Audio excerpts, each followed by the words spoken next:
വണ്ടിനെ തേടും ഞാനൊരു പൂവിൻ മുട്ട്, നീ വന്നിരിക്കാമോ എൻ്റെ കോമളമാമുഖത്ത്. ഈ വണ്ടിനെ തേടും ശരിക്കും പറഞ്ഞാൽ എത്രാമത്തെ കോമ്പോസിഷൻ ആയിരുന്നു? അത് കുറേ പാട്ടുകൾ ചെയ്തതിന് ശേഷം ഇറങ്ങിയ പാട്ടാണ്. സിനിമ എന്ന് പറഞ്ഞിട്ട് ഞാൻ എനിക്കറിയാം ആർട്ടിഷ്ടം, എനിക്ക് അതിൻ്റെ പ്രോസസ്സ് ഇഷ്ടമാണ്. ഞാൻ ഭയങ്കര ഇഷ്ടപ്പെട്ടിരുന്ന സാധനമാണ്. പൂർണ്ണമായി ആർട്ടിസ്റ്റിക് ആയിട്ടാണ് നിൽക്കണമെങ്കിൽ നമുക്ക് കുറയ്ക്കാൻ ഭയങ്കര എളുപ്പമായിരിക്കും. കാരണം ഒരു കൊളാബറേഷനാണ്, രണ്ട് ബ്രെയിനുകളുടെ ക്രിയേറ്റീവ് കൊളാബറേഷനാണ്. അല്ലാത്ത പക്ഷെ നമുക്ക് ഓപ്പറേറ്റ് വേൾഡിൽ നമുക്ക് കുറച്ച് നിബന്ധനകളുണ്ട്. ഇങ്ങനെയൊക്കെ ചെയ്യേണ്ടി വരും, അങ്ങനെ ചെയ്യേണ്ടി വരും, ഇന്ന ആൾക്ക് ഇഷ്ടപ്പെടേണ്ടി വരും. ഇവിടെ ഒരു വേൾഡ് അത് കഴിഞ്ഞിട്ട് തിരിച്ച് വണ്ടിനത്തേടും ഈ വേൾഡിൻ്റെ ഒക്കെ അടുത്തേക്കിരിക്കുന്ന ഇങ്ങനെ എൻ്റെ ഇഷ്ടമുള്ള വേൾഡിൻ്റെ ഒക്കെ അടുത്തിരിക്കുന്ന സ്ഥലത്താണ് വണ്ടിനത്തേടും. അത് മുട്ടി അതിപ്പോഴത്തേക്കും കുറച്ചുകൂടി വലുതായി. ആറാട്ടൻ എന്നൊരു ബ്രാൻഡാണ് ആക്ച്വലി. ബ്രാൻഡ് ഉദ്ദേശം വെച്ചാൽ അറിയുന്ന ആൾക്കാർക്ക് അറിയുന്ന സാധനം ബ്രാൻഡ് തന്നെയാണ്. ഇപ്പോൾ ലിജോ ജോസ് പെല്ലിശ്ശേരി ചെയ്യാൻ സാധ്യതയുള്ള പടങ്ങൾ, ദിലീഷ് പോത്തൻ എന്ത് പടം ചെയ്യാൻ സാധ്യതയുണ്ട്, പ്രിയദർശൻ എന്ത് പടം ചെയ്യാൻ സാധ്യതയുണ്ട് എന്നുള്ളൊരു നമ്മുടെ ഒരു ഐഡിയ ഉണ്ടല്ലോ. ഈ പേഴ്സോണ ഇത് ഞാൻ മാറ്റിക്കൊണ്ടിരിക്കും എല്ലാ വർഷവും. അതാണ് പറയാനുള്ളത്. നാണമല്ലേ ഞാനൊരു പൂവിൻ മുട്ടല്ലേ എന്നെ പറിച്ചെടുക്കരുതേ. ഇപ്പം നമുക്കിനി വണ്ടിനെ തേടും അതിനെപ്പറ്റി സംസാരിക്കാണ്ട് പോകാൻ പറ്റില്ലല്ലോ. ഒരിക്കലും പറ്റില്ല. ഏതെങ്കിലും ഇന്റർവ്യൂവിൽ പോയിട്ടുണ്ടോ വണ്ടിനെ തേടും സംസാരിക്കാതിരുന്നിട്ടോ? എനിക്ക് താല്പര്യം ഉണ്ടായിരുന്നു, പക്ഷേ വേറെ ടോപ്പിക്കിൽ വേറെ ഏരിയകളിൽ എന്ത് സംസാരിക്കാൻ പറ്റും, അതിൽ അത് മാത്രമേ ഉള്ളൂ നമുക്ക് സംസാരിക്കാൻ. ശരി, അതിൽ വേറെ ഇതൊരു സംസാരിക്കാത്തൊരു ഏരിയയിലേക്ക് കൊണ്ടുപോകും, സംസാരിക്കാത്ത ഒരു ഏരിയയിലേക്ക് കൊണ്ടുപോകാൻ ഞാൻ ചിന്തിച്ചെടുക്കാൻ. എനിക്ക് എന്തെങ്കിലും അതിനകത്ത് വിട്ടുപോയിട്ടുണ്ടെങ്കിൽ അല്ലെങ്കിൽ ഒരേ മറ്റേ സ്റ്റോറിയും അതിൽ തന്നെ കടന്നുകൊണ്ടിരിക്കും. ഞാൻ ചോദിക്കാൻ വന്നതായിരുന്നു, ഇപ്പൊ വണ്ടിനെ തേടും ഒരു കൊറേ പറഞ്ഞു അടുത്തെന്ന് എനിക്കറിയാം. ബ്രേക്കപ്പ് പാട്ടിനെ പറ്റിയല്ല, അതായത് ഇറങ്ങിയ ടൈമില് എല്ലാരെയും കുറെ ആൾക്കാരെ പോലെ ഞാൻ കണ്ടിട്ടില്ലായിരുന്നു. ഇല്ല, ഇറങ്ങിയ കുറെ പേരെ പോലെ ഞാൻ കണ്ടിട്ടില്ലായിരുന്നു. ഞാൻ കുറച്ച് കഴിഞ്ഞിട്ട് പാട്ട് വീണ്ടും ട്രെൻഡിങ് ആയി തുടങ്ങിയതിന് ശേഷമാണ് ഇത് ഒതളങ്ങാത്തുരത്ത് ഞാൻ കുറച്ചൊക്കെ കണ്ടുപോയിട്ടുണ്ടായിരുന്നു. പക്ഷെ പാട്ട് കേട്ടിട്ടുണ്ട്. പക്ഷെ പിന്നീട് പാട്ട് വീണ്ടും ഇൻസ്റ്റാഗ്രാമിൽ ഇങ്ങനെ ട്രെൻഡായി വന്നു. ഇത് ഏതാ പാട്ട്, കൊള്ളാലോ എന്ന് വിചാരിച്ച് അങ്ങനെ കണ്ടുപിടിച്ച് പിന്നെ ലൂപ്പിലായിരുന്നു. എപ്പോഴും ഇങ്ങനെ കണ്ടിന്യൂസ് ഇങ്ങനെ നമ്മൾ ബസ്സിലൊക്കെ ട്രാവൽ ചെയ്യുമ്പോൾ കേൾക്കുക എപ്പോഴും എന്ത് ഫീൽ കിട്ടുന്നത്, ഇമോഷൻ കേൾക്കുമ്പോൾ സമാധാനം തോന്നും കേട്ട് കഴിയുമ്പോൾ. ഓക്കെ, അവരെന്താ കേൾക്കട്ടെ എൻ്റെ പോയിട്ട് ഞാൻ കേട്ടായിരുന്നു, കേട്ടു ഇന്റർവ്യൂവിന് മുന്നേ ഞാൻ കേട്ടായിരുന്നു. അത് ഹെഡ്ഫോണിൽ കടക്കടന് മുമ്പൊക്കെ കേൾക്കാൻ പറ്റിയ പാട്ടാണ്. എനിക്കും കേൾക്കാം, കുഴപ്പമില്ല. അപ്പോൾ അങ്ങനെ കേട്ടോ, കണ്ടിന്യൂ. അല്ല, അപ്പൊ ഒരു ബ്രേക്കപ്പിലൂടെ കടന്നു പോയിക്കൊണ്ടിരുന്നപ്പോ വണ്ടിനെ തേടും എന്ന് പറയുന്ന പാട്ടിന്റെ ലിറിക്സ് എഴുതി അത് ചെയ്ത് പാട്ട് റിലീസായ ടൈമില് ഒരു 2 ഇയേഴ്സോളം അണ്ടർ റേറ്റഡ് ആയിരുന്ന ഒരു സോങ് ആയിരുന്നു. അതിനുശേഷം പാട്ട് ഹിറ്റായി. ഇപ്പം നിലവിലുള്ളതിൽ ഇപ്പൊ രജിത്ത് ചെയ്തിട്ടുള്ള ഈ വണ്ടിനെ തേടും പോലെ അണ്ടർ റേറ്റഡ് ആണെന്ന് തോന്നുന്ന ഓൺ സോങ്സ് വേറെ ഉണ്ടോ? എനിക്ക് ഹാറ്റ്സ്മിത്ത് എന്നുള്ള പ്രൊജക്റ്റിനകത്ത് ഒരു ട്രാക്ക് ഉണ്ട്, make love and make memories. ഞാൻ നേരത്തെ പറഞ്ഞിട്ടുണ്ടായിരുന്നു, ഒരു ലിസ്ണിംഗ് എക്സ്പീരിയൻസ് ഉണ്ടെന്നാണ് ഞാൻ വിശ്വസിക്കുന്നത്. അതിന് കുറച്ച് ഞാൻ പരിപാടി പിടിച്ചിട്ടുണ്ട്. അതൊരു EP-യുടെ ഭാഗമാണ്. അപ്പോൾ അവിടെ ഞാൻ കുറച്ച് മറ്റേ ഇംഗ്ലീഷ് വോക്കൽസ് പ്രാധാന്യമല്ല, അതൊരു എക്സ്പീരിയൻസ് പ്രാധാന്യമുള്ളൊരു ആൽബമാണ്. ഇറ്റ്സ് ഓക്കെ ഐ ക്രൈഡ് എന്ന്. എനിക്ക് അണ്ടർ റേറ്റഡ് ആയിട്ട് തോന്നിയിട്ടുണ്ട്. പിന്നെ അർച്ചന 31 തൊട്ടുള്ള ദൂരങ്ങൾ തേടി, അടിപൊളി പാട്ടായിരുന്നു. അതിൽ മെലഡിയൊക്കെ എനിക്ക് ഭയങ്കര ഇഷ്ടമായിരുന്നു. മെലഡി അത് എനിക്ക് പാടാൻ പറ്റുമെന്ന് അറിയില്ല, അത് ഭയങ്കര പാടത്. ചേരുന്നില്ലേ താഴ്വാരം വീഴുന്നില്ലേ നോവുന്നില്ലേ നാവും കൊണ്ടേ തീ, അതൊക്കെ നല്ല പിച്ചിലൊക്കെ ഇട്ടാൽ ആരാ ടെസ്സേ പാടിച്ചെടുക്കാൻ ഭയങ്കര പാടാ. അതിൻ്റെ രണ്ടാമത് വരുമ്പോൾ ചെറിയ മെലഡി മാറും. മേഘങ്ങൾ തോന്നില്ലേ ചേരുന്നില്ലേ താഴ്വാരം, ചെറിയ ഓർമ്മയുള്ളത്. നാവും കൊണ്ടേ തീ. ഞാനിപ്പോ പറയുമ്പോ ഒരു വൃത്തിയുടെ സാധനമുണ്ടോ? അതല്ല, അവിടെ കുറച്ച് നോട്ട് ട്രാൻസിഷൻസ് ഉണ്ട്. അപ്പൊ എനിക്ക് പൂർണ്ണമായും എനിക്ക് മറ്റേ സിംഗർ ആയിട്ട് ട്രെയിൻ ആവാത്തതുകൊണ്ട് എനിക്ക് ചിന്തിക്കാൻ അറിയാം. സാധനം ഇങ്ങനെ ഒരു സാധനമാണിത്. ഇത് മറ്റേ ഈ സംഗതി നോട്ട് പോയിട്ടുള്ളൊരു ഭംഗിയുള്ള സാധനമാണ്. അടിപൊളി സിംഗേഴ്സ് കിട്ടി കഴിഞ്ഞാൽ അങ്ങനത്തെ പാട്ടിൽ ചെയ്യാൻ താല്പര്യമുണ്ട്. അപ്പം അങ്ങനെ ചെയ്തൊരു പാട്ടാണ് ദൂരം തേടി. അല്ലാത്ത പാട്ടിലെല്ലാം ഇമോഷൻസ് ഫീല്. അപ്പം ഞാൻ അങ്ങനെ അതിലും നോട്ട് കറക്റ്റായിട്ട് ഹിറ്റ് ചെയ്യണമെന്ന് ഞാൻ അങ്ങനെ ചിന്തിക്കാറില്ല. ഓഫ് നോട്ടിലൊക്കെ ഒരു ഭംഗിയുണ്ട്. എനിക്ക് ഓഫ് നോട്ടിൽ ഭംഗി ഇഷ്ടമാണ്. റോ ആയിട്ട് ഫീൽ ചെയ്യും. മണിക്കൊക്കെ ഉണ്ട്, കലാമണിക്കൊക്കെ ഉണ്ടായിരുന്നു പാട്ടുകൾക്ക് ഒരു ഓഫ് നോട്ട് ഫീല്. അപ്പോൾ അത് ഇഷ്ടമാണ് എനിക്ക്. ഈ വണ്ടിനത്തോട് ശരിക്കും പറഞ്ഞാൽ എത്രാമത്തെ കോമ്പോസിഷൻ ആയിരുന്നു? അത് കുറേ പാട്ടുകൾ ചെയ്തതിന് ശേഷമൊക്കെ ഇറങ്ങിയ പാട്ടാണ് അത്. ഞാൻ ശരിക്കും കോളേജ് പഠിക്കുന്ന സമയത്ത് ഒരു 30 ട്രാക്കൊക്കെ ചെയ്ത് ഇറക്കിയിട്ട് മോശം ട്രാക്കൊക്കെ ഉണ്ട്. അങ്ങനെ പഠിച്ചു വന്നു ചെയ്താൽ പഠിച്ചല്ലോ. അപ്പോൾ പണ്ടൊക്കെ അങ്ങനെ കുറേ ട്രാക്കുകളൊക്കെ ചെയ്ത് ഇറക്കും, കുറേ സാധനങ്ങൾ കളയും എണ്ണ മാറ്റാൻ വേണ്ടി. കുറച്ച് അങ്ങനെയൊക്കെ ഞാനിങ്ങനെ IPRS സൊസൈറ്റി ഉണ്ടാവില്ല, അതിൽ രജിസ്റ്റർ ചെയ്ത് കഴിഞ്ഞാൽ നമ്മുടെ പാട്ടുകളുടെ ലിസ്റ്റ് നമ്മൾ കണ്ടുപിടിച്ച് കൊടുക്കണം അവർക്ക്, നമ്മൾ ഏതൊക്കെ കമ്പോസർ ഏതൊക്കെ ലിറിക്സ് എഴുതിക്കുന്നത്. അപ്പോൾ അതിൻ്റെ എന്തോ ഈ റോയാലിറ്റിയുടെ സാധനങ്ങൾ നമുക്ക് കിട്ടുമല്ലോ. അപ്പോൾ അതിനുവേണ്ടി കൊടുക്കുന്ന സമയത്ത് അപ്പോഴാണ് ലിസ്റ്റ് നോക്കണത്. ഇതൊക്കെ കുറേ പാട്ടൊക്കെ ഉണ്ട് ഇങ്ങനെ, എന്തൊക്കെ ഓരോ ചെയ്ത് വെച്ചിട്ടുണ്ട്. അതൊക്കെ ഒന്ന് ഇനിയും റിലീസ് ചെയ്യണം എന്നൊക്കെ തോന്നുന്നുണ്ടോ? അല്ല, ഓൾറെഡി റിലീസ്ഡാണ്. ആൾക്കാർ തപ്പിപ്പിടിച്ച് കണ്ടുപിടിച്ച് കേൾക്കട്ടെ.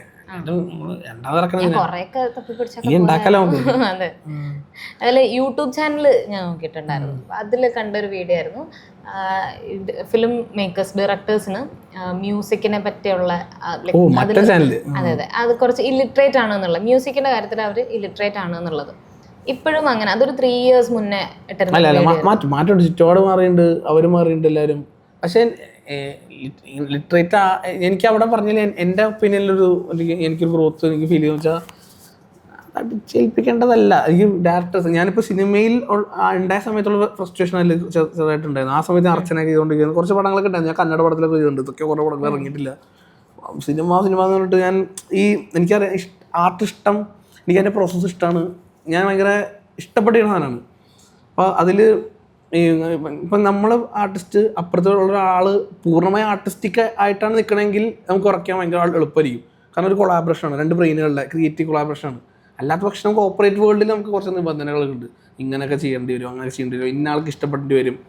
അപ്പോൾ അതിൽ നമ്മുടെ ഒരു ശരിക്കും ക്രിയേറ്റീവ് ജഡ്ജ്മെൻറ്റ് കുറയും. ഇപ്പോൾ ഞാൻ ഭയങ്കരമായിട്ട് എനിക്ക് സ്നേഹമാണ് എൻ്റെ ഈ മ്യൂസിക്, ഈ സിനിമയിൽ ചെയ്യുന്ന മ്യൂസീഷ്യൻസിനോട് ഭയങ്കര സ്നേഹമാണ് എനിക്ക്. അവർ കഷ്ടപ്പെടുകയാണ്. അവർ ഒരു പോയിന്റ് ബ്രാൻഡൊക്കെ ആയി കഴിഞ്ഞാൽ നമുക്ക് ട്രസ്റ്റ് വരും. ഇയാൾക്ക് പരിപാടി അറിയാം. അപ്പോൾ ഒരു ഫ്രീഡം ഉണ്ട്. ആ ഫ്രീഡം ഞാനിപ്പോൾ അനുഭവിക്കുന്നുണ്ട്. എനിക്ക് മനസ്സിലായി ആ സാധനം എന്താണെന്ന്, പണ്ട് എനിക്ക് കിട്ടാത്തതും ഇപ്പം എന്താ കിട്ടണതെന്ന്. അപ്പോൾ അങ്ങനെ ഇല്ലിട്രേറ്റ് ആയിരുന്നു എന്ന് പറയേണ്ട ആവശ്യമില്ല. നമ്മുടെ സാധനം ചെയ്ത് തെളിയിക്കാത്തുള്ളൂ. അതായിരുന്നു എൻ്റെ ഒപ്പീനിയൻ. ഇപ്പോൾ ആ ഒപ്പീനിയൻ മാറിയിരിക്കുന്നത്. ആ ഒരു സ്ട്രഗ്ലിംഗ് സ്റ്റേജിൽ നിന്ന് ഒരു ബ്രാൻഡായിട്ട് മാറിയൊരു ജേർണി ഉണ്ടല്ലോ, ആ ഒരു സ്ട്രഗിൾസ് എങ്ങനെയായിരുന്നു? എനിക്ക് ഈ സാധനം എൻ്റെ 2016 ട്രാക്ക് കയറിയിട്ടായിട്ടുണ്ട്, ശംഭോ ശങ്കർ നമഃ ശിവായ എന്ന ട്രാക്കിന് പേര്. അതും ഓഡിയൻസ് ഫുള്ള് ഞാൻ ഡൽഹിയിലായിരുന്നു. ഇപ്പോൾ നോർത്ത് ഇന്ത്യ അത്യാവശ്യം ഫുള്ള് കവർ ചെയ്തിട്ടുണ്ട്, ബാംഗ്ലൂർ അടിപൊളി കവർ ചെയ്തിട്ടുണ്ട്. കാരണം ബാംഗ്ലൂരൊക്കെ കിട്ടിക്കഴിഞ്ഞാൽ അവിടെയൊക്കെ കിഡിലും ഓഡിയൻസ് ആണ്. അവിടെ നമുക്ക് ഏൺ ചെയ്യാം അവിടെ പോയാൽ ആ ഓഡിയൻസ് ഇട്ട് കഴിഞ്ഞാൽ. അപ്പോൾ അതെനിക്ക് കിട്ടിയത് ആ ടൈമിൽ. പക്ഷേ ആ സമയത്ത് ഞാൻ മറ്റേ ഷോർട്ട് ഫിലിം വേൾഡിലേക്ക് പോയി. ഷോർട്ട് ഫിലിം വേൾഡിൽ പോയപ്പോൾ അത് പൊതുവെ എങ്ങനെയാണ്, നമ്മളൊരു സാധനത്തെ അറിയപ്പെട്ടു. അപ്പോൾ നമ്മളിതാണ്, ഞാൻ കറക്റ്റ് എക്സാമ്പിൾ പറയാം. പേരെടുത്ത് പറഞ്ഞ പ്രശ്നമാവും ഇൻ്റർവ്യൂവിൽ. വേണ്ടല്ലേ? ആറാട്ടണ്ണൻ. ഓക്കെ, ആറാട്ടണ്ണൻ എന്നുള്ള വ്യക്തി പുള്ളി അറിയപ്പെടുന്നത് പുള്ളിനെ ഊക്കാൻ വേണ്ടിയിട്ടാണ്. ആ ഒരു മൂഡിലാണല്ലോ അറിയപ്പെടുന്നത്. പക്ഷേ പുള്ളിയുടെ വേറെ സൈഡ് ഉണ്ടെന്നെങ്ങാനും അറിഞ്ഞു കഴിഞ്ഞാൽ കുറച്ചാൾ ഇതിങ്ങനെ മാറിക്കൊണ്ടിരിക്കും. ഇപ്പോൾ മോഹൻലാൽ എങ്ങനെ നമ്മൾ കണ്ടിരുന്നത്, മോഹൻലാലിന് ഹീറ്റേഴ്സ് വരുന്നുണ്ട്. ഇപ്പോൾ മോഹൻലാലിൻ്റെ ഇങ്ങനെ ഈ സാധനം കാലാകാലം മാറിക്കൊണ്ടിരിക്കും. അത് പറയാൻ കാരണം എന്നൊരു സാധനത്തേക്ക് എത്തിക്കാൻ നോക്കേണ്ടിയിരുന്നു. എന്താ ചോദ്യം ശരിക്കും? സ്ട്രഗിൾസ് ആയിരുന്നു ചോദിച്ചത്. ഇപ്പോൾ ബാംഗ്ലൂരിൽ ഓഡിയൻസ് അല്ല. ഓക്കെ, അപ്പോൾ ഒരു ബ്രാൻഡ് ഉണ്ടാക്കി വരാൻ അങ്ങനെയാണ്. ഇപ്പോൾ ആറാട്ടൻ എന്നൊരു ബ്രാൻഡാണ് ആക്ച്വലി. ബ്രാൻഡ് എന്ന് ഉദ്ദേശം വെച്ചാൽ അറിയുന്ന ആൾക്കാർക്ക് അറിയുന്ന സാധനം ബ്രാൻഡ് തന്നെയാണ്. ഇപ്പോൾ ആ സാധനം എത്തി വരുമ്പോൾ അതിന് സ്വഭാവം ഉണ്ടാവും. ആ സ്വഭാവം ചിലപ്പം ആർട്ടിസ്റ്റ് ആകുമ്പോൾ അയാൾ ഇപ്പോൾ ലിജോ ജോസ് പെല്ലിശ്ശേരി ചെയ്യാൻ സാധ്യതയുള്ള പടങ്ങൾ, ദിലീഷ് പോത്തൻ എന്ത് പടം ചെയ്യാൻ സാധ്യതയുണ്ട്, പ്രിയദർശൻ എന്ത് പടം ചെയ്യാൻ സാധ്യതയുണ്ട് എന്നുള്ളൊരു നമ്മുടെ ഒരു ഐഡിയ ഉണ്ടല്ലോ. ഈ പേഴ്സോണ ഇത് ഞാൻ മാറ്റിക്കൊണ്ടിരിക്കും എല്ലാ വർഷവും. അതാണ് ഞാൻ പറയാൻ വന്നത്. അപ്പോൾ ആ ടൈമിൽ ആ ശംഭോ ശങ്കറിന് ശേഷം ഞാനിവിടെ ക്ലൈൻറ്റ് വർക്ക്സ് ചെയ്യാൻ തുടങ്ങി. എൻ്റെ ഷോർട്ട് ഫിലിംസ് കുറച്ചുണ്ടായിരുന്നു. ആ സമയത്ത് അജിനോ മോട്ടോ ഷോർട്ട് ഫിലിം ഒക്കെ ഉണ്ട്. അത് പിന്നെ ചേട്ടൻ കുറച്ച് ഷോർട്ട് ഫിലിം ആ സമയത്ത് ഇതുണ്ട്, മൾട്ടല്. അപ്പോൾ ഈ സാധനങ്ങൾ അവിടെ വേറെ ഓഡിയൻസ്, ഷോർട്ട് ഫിലിമൊക്കെ ഇഷ്ടപ്പെടുന്ന യൂട്യൂബൊക്കെ നോക്കുന്ന ഒരു ടൈപ്പ് ഓഡിയൻസ്, അവരുടെ ഒരു വേൾഡ്, ഇവിടെ ഒരു വേൾഡ്. അത് കഴിഞ്ഞിട്ട് തിരിച്ച് വണ്ടിനത്തേടും ഈ വേൾഡിൻ്റെ അടുത്തൊക്കെ ഇങ്ങനെ എൻ്റെ ഇഷ്ടമുള്ള വേൾഡിൻ്റെ അടുത്തിരിക്കുന്ന സ്ഥലത്താണ് വണ്ടിനത്തേടും. അത് മുട്ടി അതിപ്പോഴത്തേക്കും കുറച്ചുകൂടി വലുതായി. അപ്പോൾ ഈ ഓഡിയൻസ് കുറേ പേർക്ക് അറിയില്ല. ഈ ശംഭോ ശങ്കർ കേട്ടാൽ കുറച്ച് ആൾക്കാർ ഉണ്ടാവുമായിരിക്കും, മലയാളികൾ കുറവാണ്. അതുകൊണ്ടാണ് ആ സൈഡ് വലിയ എക്സൈറ്റിപ്പിക്കാത്തത്. ഇതിങ്ങനെ പയ്യത് കണക്റ്റ് ആവുന്നു. അപ്പോൾ അങ്ങനെയാണ് ഇപ്പോൾ ഫുൾ പോണത് പരിപാടികൾ. എനിക്ക് വേറെ സാധനം ഉണ്ടായിരുന്നു. എനിക്ക് ഇംഗ്ലീഷ് ട്രാക്കിൽ സ്പൂഫാക്കും ഞാൻ. അറിയാം റാസ്പുട്ടിന്റെ ഉണ്ടായിരുന്നല്ലോ. അപ്പൊ അങ്ങനത്തെ അതിനൊരു ഓഡിയൻസ് ഉണ്ട്. ആ ഓഡിയൻസ് അറിയാൻ പോലും പാടില്ല ഇയാളെ മ്യൂസിക് ഒക്കെ അയാളെ പാട്ടാ.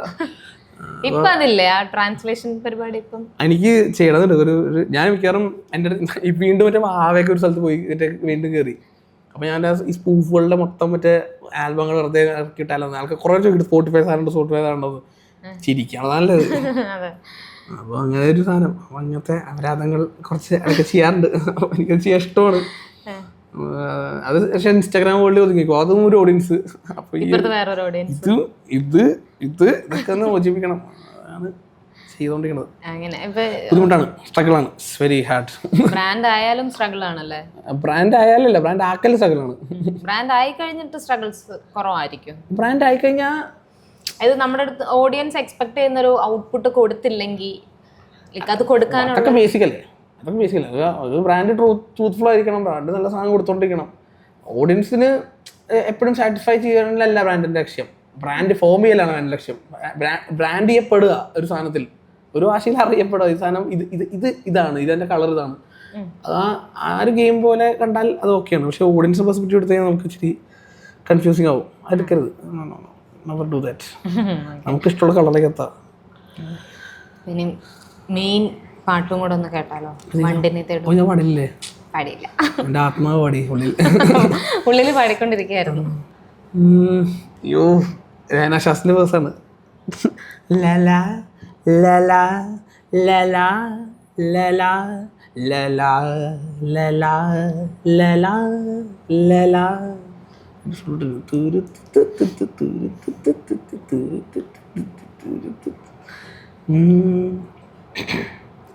വണ്ടിനെ തേടും ഞാനൊരു പൂവിൻ മുട്ട്, നീ വന്നിരിക്കാമോ എൻ്റെ കോമളമാമുഖത്ത്.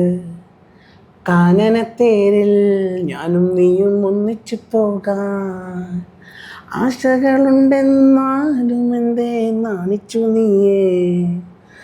നാണമല്ല ഹേ നാണമല്ല ഹേ, ഞാനൊരു പൂവിൻ മുട്ടല്ലേ, എന്നെ പറിച്ചെടുക്കരുതേ. വണ്ടിനെ തേടും ഞാനൊരു പൂവിൻ മുട്ട്, നീ വന്നിരിക്കാമോ എൻ്റെ കോമളമാമുഖത്ത്. ലല്ലല്ലല്ലല്ലല്ലാ ലല്ലല്ലല്ലല്ലല്ലാ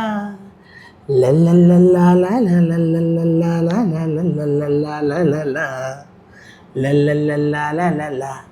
വട്ടം പറന്ന് പയ്യേ വന്നൻ തേന്നുകരാമോ, സുഗന്ധം കൊണ്ട് ഞാൻ നിനക്ക് സുഖം പകർന്നിടാം. വട്ടം പറന്ന് പയ്യേ വന്നൻ തേന്നുകരാമോ, സുഗന്ധം കൊണ്ട് ഞാൻ നിനക്ക് സുഖം പകർന്നിടാം. ഈ ഉച്ചപ്പൂവനത്തിൽ ഞാൻ പൂത്തു നിൽക്കുമ്പോൾ കൂട്ടായി നീ വന്നാൽ ഞാൻ തണൽ നൽകാം. കാനനത്തേരിൽ ഞാനും നീയും ഒന്നിച്ചു പോകാൻ ആശകളുണ്ടെന്നാലും എന്തേ നാണിച്ചു നീയേ. നാണമല്ല ഹേ നാണമല്ല ഹേ, ഞാനൊരു പൂവിൻ മുട്ടല്ലേ, എന്നെ പറിച്ചെടുക്കരുതേ. എക്സ്പ്രസീവ് ആയിട്ട് പാടുമ്പോ നമുക്ക് ഭയങ്കര രസമാക്കാനാണ്. എനിക്ക് മാത്രം തോന്നിയ ഡൗട്ടാന്നല്ല, ഇതിന്റെ ആ സെക്കൻഡ് സ്റ്റാൻസി വാഴയിലെ അതിമനോഹരവും ചെറിയൊരു കണക്ഷൻ പോലെ ഒരേ പോലുള്ള സാധനമാണ്. കണക്ഷൻ ലിറിക്കലാണോ അല്ല, ഒരു മെലഡി തന്നെയാണ്. അത് കയറിക്കുമ്പോൾ അതേപോലത്തെ സാധനം എന്താ ആൾക്കാർക്ക് കൊടുത്ത് ഹാപ്പി ആക്കാം. അല്ല, ചിലരൊരു അതൊരു ഐഡന്റിറ്റി ആയിട്ട് ചില ഐഡന്റിറ്റി കിടക്കുന്നുണ്ട്. അതെനിക്ക് കറക്റ്റ് എക്സ്പ്ലെയിൻ ചെയ്യാൻ പറ്റില്ലല്ലോ. പുറത്തുനിന്ന് ആൾക്കാർക്ക് ആ സാധനം എനിക്ക് ഉണ്ടെന്ന് തോന്നുന്നു. ഞാൻ വളരെ റെട്രോ സാധനങ്ങളോട് ഇഷ്ടമുണ്ട്. പണ്ടത്തെ പാട്ടിൽ കേൾക്കുമ്പോൾ എനിക്ക് ഏറ്റവും ഇഷ്ടമുള്ള കാലഘട്ടം അതൊക്കെയായിരുന്നു. മറ്റേ അത് ഭയങ്കര ഒരു എക്സ്പ്രസീവാണ് ആ നോട്ട് പാടുന്നതൊക്കെ. അത് ഇഷ്ടമാണ്. അതിൻ്റെ ഒരു പരിപാടിയിൽ ഞാൻ പിടിച്ചെത്തിയിട്ടൊന്നുമില്ല. പക്ഷെ എനിക്ക് ആ ജോണർ ഇഷ്ടമാണ്, ആ ഒരു റെട്രോയിഷ്. ഇപ്പം നേരത്തെ പറഞ്ഞായിരുന്നു പാട്ട് അങ്ങനെ പഠിച്ചിട്ടില്ല, ആ ഒരു ഏരിയ ആയിരുന്നില്ല. പക്ഷെ കോളേജ് കാലം തൊട്ട് തന്നെ പാട്ട് ഒരുപാട് ഇൻഡിപെൻഡൻറ്റ് മ്യൂസിക് അപ്പോൾ ചെയ്തിട്ടുണ്ടായിരുന്നു. ഇപ്പോഴും ഇപ്പോൾ ഒരു ബ്രാൻഡായിട്ട് അറിയപ്പെട്ടു. അപ്പോൾ പാട്ടുമായിട്ട് ഒരു കണക്ഷനും ഇല്ലാത്ത ഒരാൾ ഇപ്പം മലയാളം ഫിലിം ഇൻഡസ്ട്രിയിലെയും അല്ലാതെ ഒരു ഇൻഡിപെൻഡൻറ്റ് രീതിയിലും ഉള്ളൊരു മ്യൂസിക് കമ്പോസറാണ്. പാട്ടായിട്ട് ഒരു ബന്ധവും ഇല്ലാതെ ഇപ്പം മ്യൂസിക്കിൻ്റെ ഫീൽഡിലാണ് നിൽക്കുന്നത്. എനിക്ക് എക്സ്പ്ലെയിൻ ചെയ്യാൻ ഞാൻ ശ്രമിക്കാം അതെങ്ങനെയായിരിക്കും. ഞാൻ ആദ്യം ചെറുപ്പത്തിൽ സ്കൂളിലൊക്കെ വെച്ചിട്ട് പടം വരെയൊന്നും ഇഷ്ടമായി. ഇങ്ങനെ കോമിക്സ് വരയ്ക്കുന്നത്. ഞാൻ 5ാം ക്ലാസ്സിൽ 5, 6 ഒരു സ്കൂളിലായിരുന്നു. അതുപോലെ ഇങ്ങനെ മാർക്ക് കൊണ്ടിരിക്കും 2 വർഷം കുറച്ച് ഓരോരോ സ്ഥലങ്ങൾ മാറി എല്ലാ സ്ഥലങ്ങളിലും എൻ്റെ പരിപാടി എന്ന് പറഞ്ഞാൽ ഇപ്പോൾ ഒരു സ്കൂളിൽ ഈ ന്യൂസ് പേപ്പർ കട്ടിങ്ങിൽ മൻമോഹൻ സിംഗിൻ്റെ മൂക്കിലൊരു വട്ടമൊക്കെ വരച്ചിട്ട് ഡെഡ് ബോഡി ആക്കും. അറിയാൻ പാടില്ല അങ്ങനെയൊക്കെ കുറച്ച് കുട്ടികളൊപ്പം ചെയ്യില്ലേ ഈ ഓരോരോ മറ്റേ അങ്ങനെ സാധനം ഡയലോഗ് ഉണ്ടാവും ഓരോരുത്തർക്ക് ഓരോ ഡയറക്ടർ ക്യാരക്ടേഴ്സ്. അങ്ങനെ കട്ട് ചെയ്ത് വെച്ചിട്ട് ഒരു ബുക്കിലെ കൊടിച്ചിട്ട് അൺനോൺ ആർട്ടിസ്റ്റ് എന്നിട്ട് ആരാ ചെയ്യണ അറിയാൻ പാടില്ല. അങ്ങനെ ചെയ്ത് മൊത്തം കളക്ട് ചെയ്ത് നോക്കി. എന്നിട്ട് ഞങ്ങളുടെ ക്ലാസ്സിൽ ആമ്പിളർ മെമ്പിളർ കുറേ പേരുണ്ട് കേട്ടോ. ഫുൾ ടീമാണ്. ചെയ്യും ഇൻ്റർവെൽ അത് കണ്ട് ചിരിക്കും. മറ്റേ കോമഡി ഉണ്ടാവണം അത് എല്ലാത്തിനും ചിരിക്കണം അങ്ങോട്ട് പിള്ളേരെ ചിരിപ്പിക്കുക. അതാണ് നമ്മുടെ മത്സരം. ഒരു സാധനമൊക്കെ ഉണ്ടാക്കിയിട്ട് ഞങ്ങൾ ചാർട്ട് പേപ്പറിനകത്ത് കുത്തിയിട്ടിരിക്കും. ആരും അറിയാൻ പോലുള്ള യെസ് ഫുൾ നമ്മുടെ മറ്റേ ദന്ത നടക്കുക അങ്ങനെയാണ്. അപ്പോൾ ഒരു ദിവസം പ്രിൻസിപ്പൾ വന്നിട്ട് അത് മൊത്തം അങ്ങോട്ട് വീണു. അപ്പോൾ ആ സാധനങ്ങൾ ഓരോന്ന് പൊക്കി എന്നിട്ട് അല്ല വലിയ പ്രശ്നം ഉണ്ടായില്ല. ക്രിയേറ്റീവ് ആയതുകൊണ്ട് വിട്ടൊന്നും ഇഷ്ടപ്പെട്ടൊന്നുമില്ല, രക്ഷപ്പെട്ടു ഞാൻ അങ്ങനെ. അപ്പം എല്ലാ കോളേജിലും അങ്ങനത്തെ പരിപാടിയൊക്കെ ഉണ്ട്. അപ്പോൾ എനിക്ക് ആർട്ടിസ്റ്റിക്കാണ് ഞാൻ ഭയങ്കരമായിട്ട്.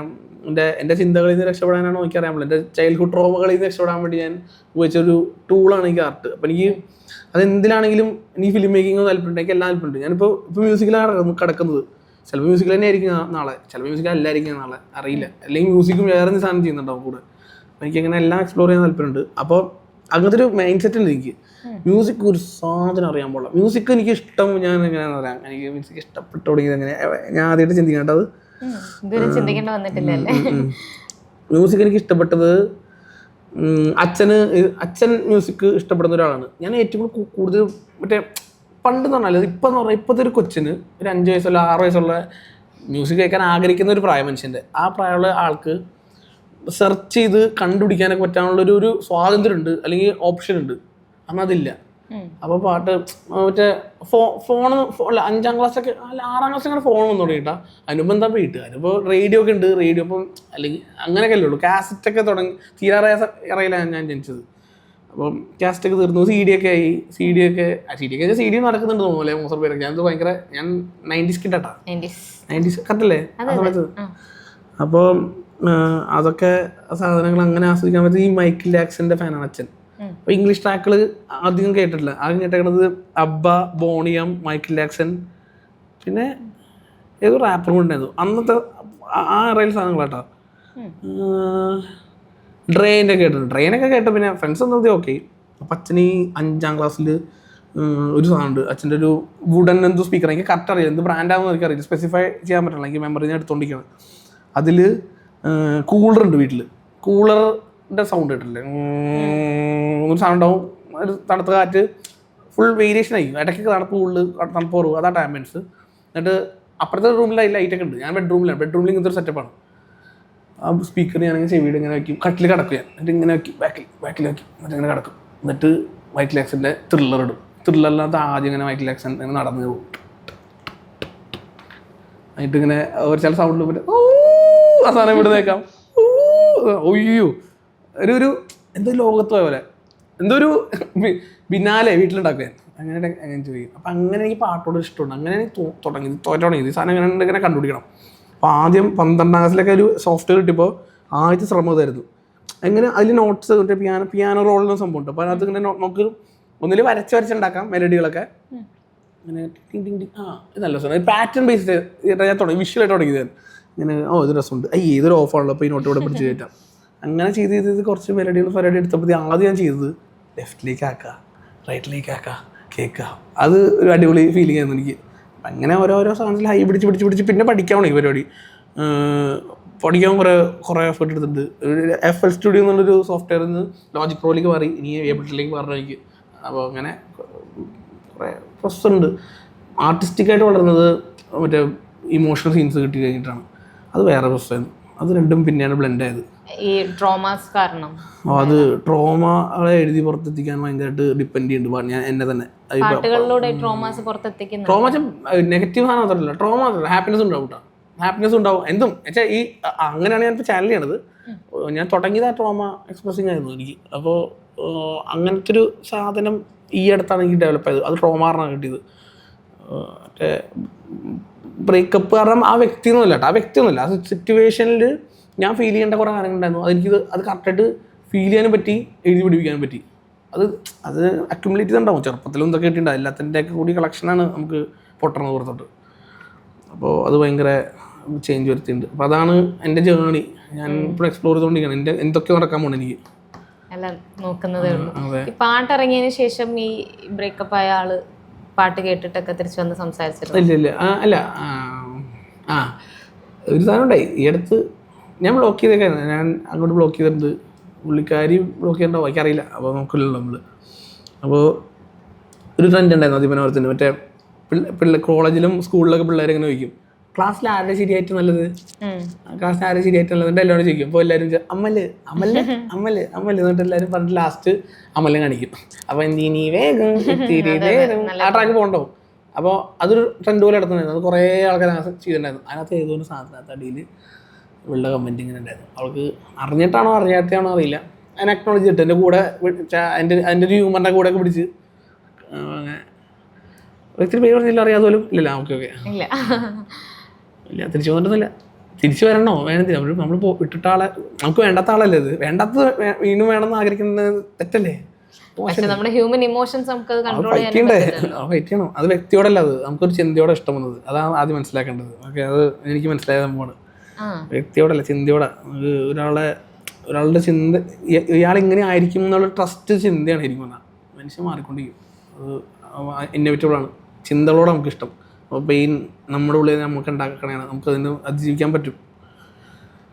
യെസ്. അപ്പോൾ അങ്ങനെ രജത്തിൻ്റെ ജേർണി ഇങ്ങനെ പറഞ്ഞു പോകുമ്പോൾ നമുക്ക് ഒരുപാടുണ്ട്. എനിക്ക് ഓഡിയൻസിനോട് പറയാനുള്ള എനിക്ക് ഒരു സെറ്റ് ഓഫ് മോട്ടിവേഷനൊക്കെ തന്നു. ഞാൻ മോട്ടിവേറ്റഡായി. എൻ്റെ കഴിവിനെ എനിക്ക് പറഞ്ഞു തന്നു. ഒന്ന് പറഞ്ഞു കൊടുക്കുക അവർക്ക് എന്താന്ന്. നല്ല കഴിവുണ്ട്. നമ്മൾക്ക് കുറേ അടിപൊളി ഡ്രീംസ് പരിപാടികളൊക്കെ ഉണ്ട്. നല്ല സ്കിൽ സെറ്റ് ഉണ്ട്. അതായത് ഷോനെ കൊണ്ടുപോകാനൊക്കെ അറിയാം. അപ്പോൾ പുള്ളിക്കാരുടെ ഡ്രീമുകൾ നടക്കട്ടെ എന്ന് പറഞ്ഞു. അല്ല ഞാൻ മോട്ടിവേഷൻ വന്നില്ലല്ലോ. അപ്പം അങ്ങനെ എനിക്ക് ഇന്നർ ടോക്കായിരുന്നു പുള്ളിക്കാരി ശരിക്കും ഉണ്ടായത്. അവിടെ ഇന്നർ ടോക്ക് ഉണ്ടായിരുന്നു. അപ്പോൾ ഞാൻ പറഞ്ഞല്ല, ഞാൻ എന്തോ പറഞ്ഞ സ്ഥാനത്ത് എൻ്റെ ലൈഫിലുള്ള പരിപാടി വെച്ചിട്ടൊക്കെ നമ്മൾ സംസാരിച്ചു. പുള്ളിക്കാരി അടിപൊളിയാണ് പരിപാടികൾ. Thank you so much. അപ്പോൾ എനിക്കും ഒരുപാട് സന്തോഷം. എനിക്ക് കുറേ നാളായിട്ട് ഇങ്ങനെ പാട്ടൊക്കെ കേട്ട് ആഗ്രഹം ഉണ്ടായിരുന്നു. ഇങ്ങനെ ഒരു ചിറ്റ് ചാറ്റ് ആഗ്രഹിച്ചിരുന്നതായിരുന്നു. അത് കിട്ടി. ആൻഡ് പാട്ട് എനിക്ക് നേരിട്ട് ഇതുപോലെ ഒരു 1-to-1 ചാറ്റിലിരുന്നിട്ട് പാട്ടും എനിക്ക് നേരിട്ട് കേൾക്കാനായിട്ട് പറ്റി. ഒരുപാട് സന്തോഷം. ആൻഡ് കുറേ കാര്യങ്ങളൊക്കെ ഷെയർ ചെയ്യാനായിട്ടൊക്കെ പറ്റി. പിന്നെയും അടുത്ത മൂവി അല്ലെങ്കിൽ അടുത്തൊരു ഇൻഡിപെൻഡൻറ്റ് പ്രോജക്റ്റൊക്കെ കഴിയുമ്പോൾ നമുക്ക് വീണ്ടും എൻ്റെ പോഡ്കാസ്റ്റിലൂടെ ആയിരിക്കും ചിലപ്പോൾ എനിക്ക് മോട്ടിവേഷൻ തന്നിട്ടുണ്ട്. അപ്പോൾ മേ ബി എൻ്റെ പോഡ്കാസ്റ്റിലൂടെ ചിലപ്പോൾ കാണുമായിരിക്കും. അപ്പോൾ നമുക്ക് thank you so much Rajat. Thank you. കാണാം.